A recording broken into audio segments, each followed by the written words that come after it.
ராதே கிருஷ்ணா, எல்லாருக்கும் நமஸ்காரம். இன்றைக்கி வந்து சரி இது போகிறோம் அப்படின்னு நினச்சிட்டு இருந்தேன். வெறும் டீ போகிறோம்னு நினச்சிருந்தேன். ஆனால் கொஞ்சம் நேரம் கழிச்சு என்னமோ ஒரு மாதிரி மாத்திரையும் சாப்பிட்றதுனால பசிக்க ஆரம்பிச்சிட்டு, அதனால் வெந்தய தோசை மிளகா அப்படி தொட்டு சாப்பிட்டா ரொம்ப டேஸ்ட்டாக இருக்கும். இது வந்து தோசையோ இட்லியோ நம்ம வாத்துட்டு அந்த மிளகா அப்படியை தடவி வச்சுட்டோ, அதுக்கப்புறமா நம்ம வந்து கொஞ்சம் நேரம் கழித்து இந்த ஊருக்கெலாம் எடுத்துன்னு போவோம் இல்லையா, அந்த மாதிரி சாப்பிட்டேன்னா ரொம்ப நல்லாயிருக்கும். இதை ஊத்தப்பம் மாதிரி குத்திட்டு அதுக்கப்புறம் அதில் வந்து நல்லா மிளகா அப்படி தடவி ஒரு டிஃபன் பாக்ஸில் வச்சுட்டு நல்லெண்ணெய் விட்டுட்டு வைக்கணும். ரொம்ப அற்புதமாக இருக்கும். அந்த எல்லாத்தோடையும் சேர்த்து நீங்கள் என்ன பண்ணணும், கொஞ்சம் கொத்தமல்லி வேற போட்டுக்கணும். அது நல்லா தூக்கி கொடுக்கும் நம்மளுக்கு.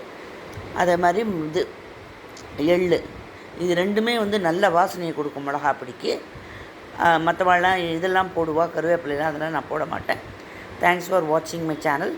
Subscribe me please if you like it. Radhe Krishna, நமஸ்காரம்.